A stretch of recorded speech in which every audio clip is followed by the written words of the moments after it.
Vossa Excelência dispõe de até 3 minutos. Senhor presidente, primeiramente eu tenho aqui uma boa notícia.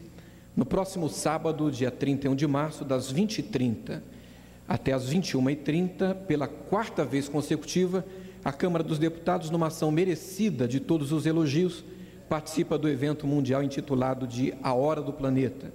O simples gesto de apagar as luzes, seja em casa ou no trabalho, durante 1 hora, mostra o comprometimento e a sensibilidade dos participantes diante de um problema que se agrava a cada dia, o aquecimento global.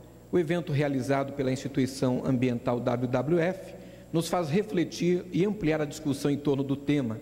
No dia 27 de março, a Câmara dos Deputados assinou o termo de adesão à Hora do Planeta 2012, durante o seminário que encerrou o ciclo de debates organizados pela Frente Parlamentar Ambientalista, com preparação para a Conferência Rio+20. A casa permanecerá às escuras durante essa 1 hora, assim como diversos monumentos públicos e residências em todo o mundo. Em 2011, cerca de outros 380 ícones e monumentos das 123 cidades brasileiras foram apagadas durante os 60 minutos. O ato simbólico incentiva a reflexão sobre as questões ambientais relacionadas principalmente às mudanças climáticas. Eu convido a todos, em nome do Partido Verde, para fazerem parte dessa ação grandiosa, apagarem as luzes de sua casa e no trabalho, uma atenção especial a não deixar os computadores ligados e outros equipamentos. Essa é uma boa notícia.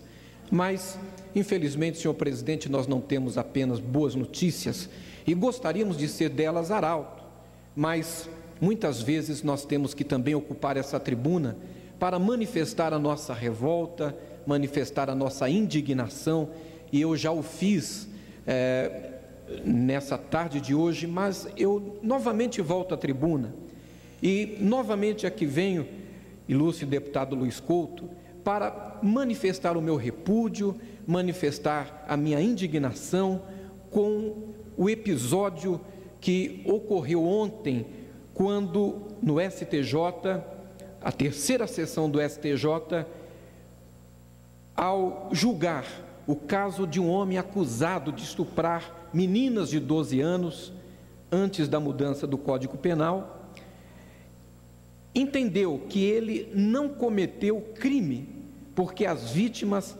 já se dedicavam à prática de atividades sexuais desde longa data. A relatora do caso, a ministra Maria Tereza de Assis Moura, não se pode, segundo ela, considerar crime o ato que não viola o bem jurídico tutelado, no caso, a liberdade sexual. Eu peço a Vossa Excelência que acumule o período de breves comunicações para o qual eu me inscrevi também.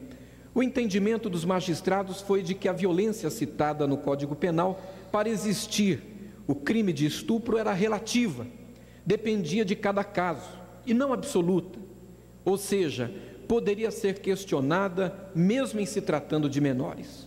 Para a ministra Maria Tereza de Assis Moura, apesar de buscar a proteção do ente mais desfavorecido, deputado Luiz Couto, o magistrado não pode ignorar a realidade, e ela afirmou em sua decisão: o direito não é estático, devendo, portanto, se amoldar às mudanças sociais, ponderando-as inclusive e principalmente no caso em debate, pois a educação sexual dos jovens certamente não é igual, haja vista as diferenças sociais e culturais encontradas em um país de dimensões continentais. Ora, senhor presidente, que mudanças sociais são essas a que se refere a nobre ministra? Será que ela considerou o aumento assustador do abuso sexual de crianças e adolescentes no Brasil? Quero chamar a atenção desta casa para alguns dados. A cada 4 segundos, senhor presidente, uma criança é molestada sexualmente em todo o planeta. A cada 1 hora, 7 crianças e adolescentes sofrem abuso sexual somente no Brasil. Infelizmente, dados recentes da Secretaria Estadual de Saúde do meu estado de São Paulo dão conta de que lá no meu estado, lá em São Paulo, entre os anos 2001 e 2011, nessa década, os números, as ocorrências de agressão sexual a crianças e adolescentes triplicaram. Ora, senhor presidente, senhoras e senhores parlamentares, nós estamos diante de uma tragédia. É responsabilidade do Estado, é responsabilidade da sociedade, é responsabilidade das famílias, a defesa e a proteção das nossas crianças e dos nossos adolescentes. Eu ocupei já esta tribuna recentemente, na última semana, para trazer a minha preocupação, deputado Luiz Couto, em relação ao fato de que no Senado Federal, um grupo de juristas apresentando o relatório que propõe a reflexão da mudança do Código Penal, reduz nesse seu relatório a idade considerada para estupro de vulneráveis de 14 anos para 12, e naquela reunião falou-se inclusive na redução para 10 anos. Do que trata-se isso, senhoras e senhores? Trata-se da descriminalização da pedofilia no Brasil, da legalização da pedofilia.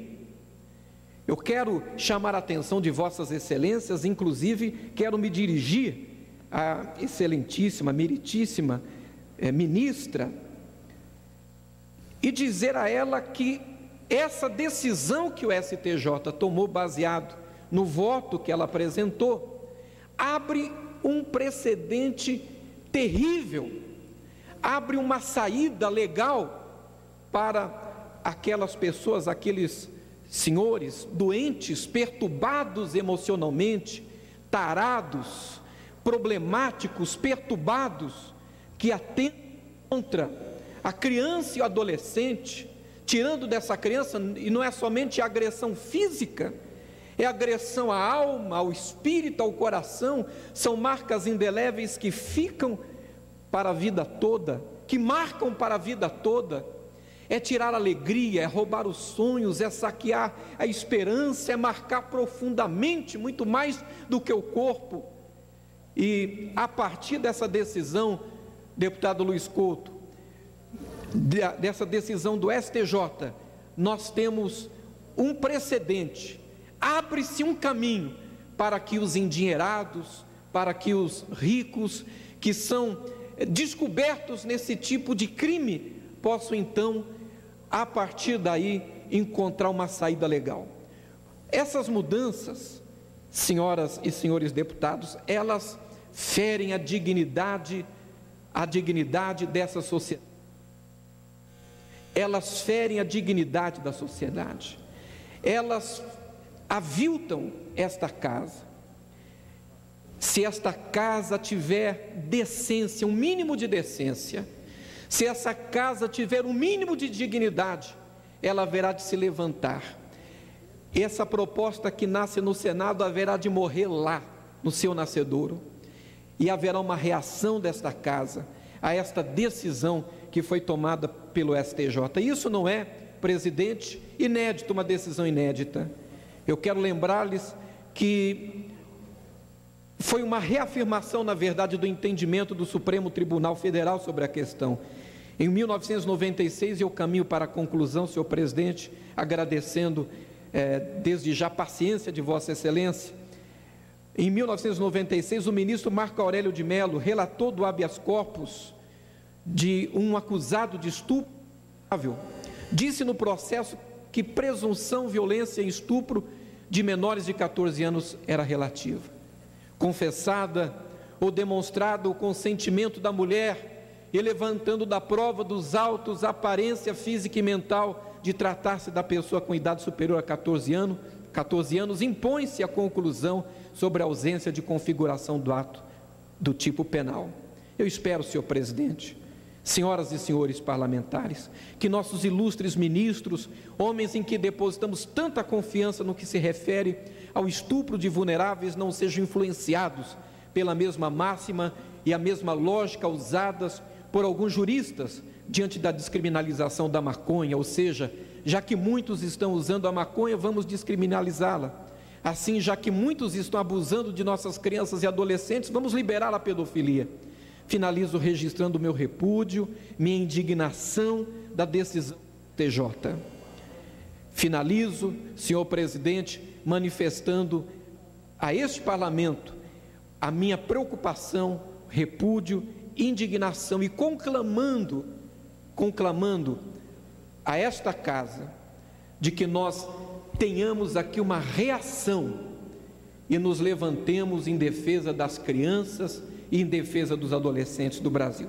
Era o que eu tinha a dizer, senhor presidente, muito obrigado, que Deus abençoe o Brasil e que Ele tenha misericórdia das nossas crianças e dos nossos adolescentes. Deputado Roberto